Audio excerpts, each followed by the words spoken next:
మరి ఒక 4 రోజుల క్రితం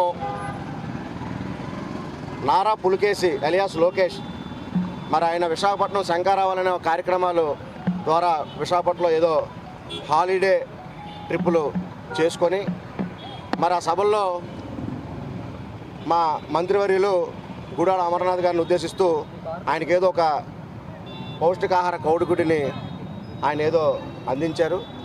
మరి మా విశాఖ వాసులు ప్రతిదానికి కూడా ప్రతిస్పందిస్తారు, ప్రతిదానికి కూడా వాపస్ ఇస్తారు.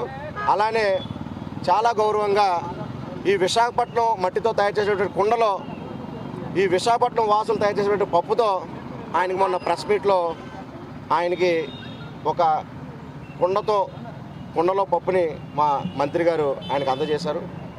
మరి దానికి వాళ్ళు ప్రతిస్పందిస్తూ ఈరోజు కొంతమంది అల్లెరు మోకలతో వారు ఒక మంత్రి గారు ఒక ఫోటోని పెట్టి కోడిగుడ్లతో కొట్టించారు ఇదే జంక్షన్లో.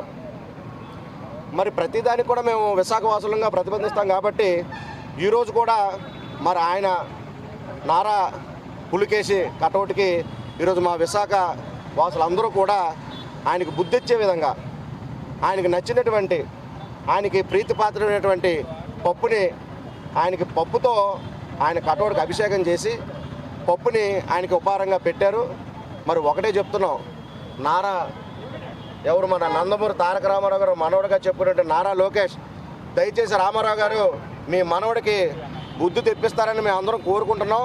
మరి ఎందుకంటే గుడివాడ అమర్నాథ్ గారు ఏదో నీలాగా బ్యాక్ బెంచ్లో వచ్చి ఒక ఎమ్మెల్సీ తీసుకొని మంత్రి అవ్వలేదు. ఆయన కుటుంబం రాజకీయ కుటుంబం.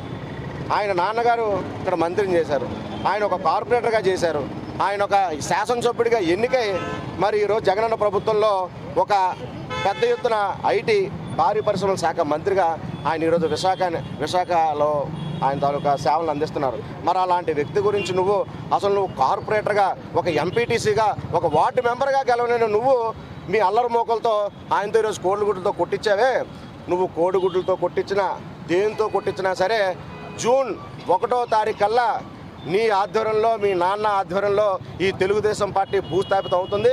అదే నిన్న మీ యొక్క కుప్పంలో స్వయంగా మీ అమ్మగారు నారా భువనేశ్వర్ గారు మరి ఇంకా చంద్రబాబు నాయుడుకి టైం అయిపోయింది, ఆయన రెస్ట్ తీసుకోవాలని ఆవిడే స్వయంగా ప్రకటించారు.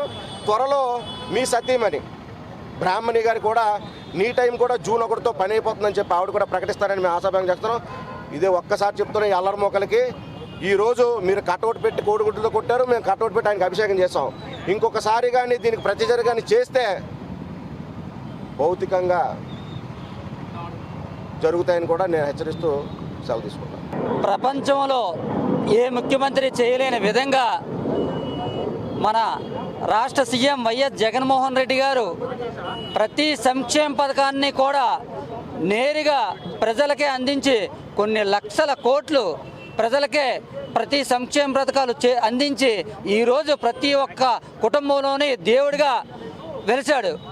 ఈ విశాఖపట్నం జిల్లాకి మనం చూసినట్టయితే ఒక ఐటీ మినిస్టర్ ఆయన పాదయాత్రలు చేసి విశాఖపట్నం జిల్లాలోనే ప్రతి గడపలో కూడా తిరిగి ఇక్కడ ఉన్న ప్రాబ్లంను కూడా జగన్మోహన్ రెడ్డి గారికి తెలియపరిచి ఈ విశాఖపట్నం అభివృద్ధి పదంలో ముందుకు నడిపించడానికి కృషి చేసిన ఐటీ మినిస్టర్ మన ఎవరైతే ఉన్నారో అమర్నాథ్ గారిని ఈరోజు ఉదయం మీరు చూసినట్టయితే కోడిగుడ్లతో ఒక ఐటీ మినిస్టర్ని కొట్టడం అనేది ఎంతవరకు సబబు అని చెప్పని వైఎస్ఆర్ పార్టీకి చెందిన ఇక్కడ కార్యకర్తలందరూ కూడా డిమాండ్ చేస్తున్నారు. ఎందుకంటే గతంలో కూడా 14 సంవత్సరాలు సుమారుగా ముఖ్యమంత్రి మన టీడీపీ ముఖ్యమంత్రి నారా చంద్రబాబు గారు చేశారు. ఏ ఒక్కసారైనా సరే ప్రతిపక్షం ఒక మినిస్టర్ని ఈ విధంగా ఎప్పుడైనా సరే కాంగ్రెస్లో ఉంటప్పుడు కానీ ఇటు వైసీపీలో వైఎస్ఆర్సీపీలో ఉంటప్పుడు ఎవరూ కూడా అవమానించలేదు.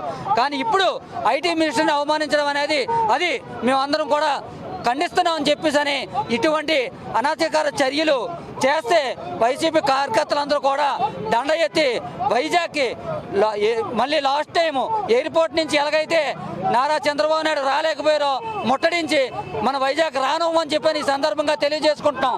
ఎందుకంటే ఇదందరం వైసీపీ ప్రతి ఒక్క కార్యకర్త కూడా మనోభావాలను దెబ్బతీసే విషయం. మన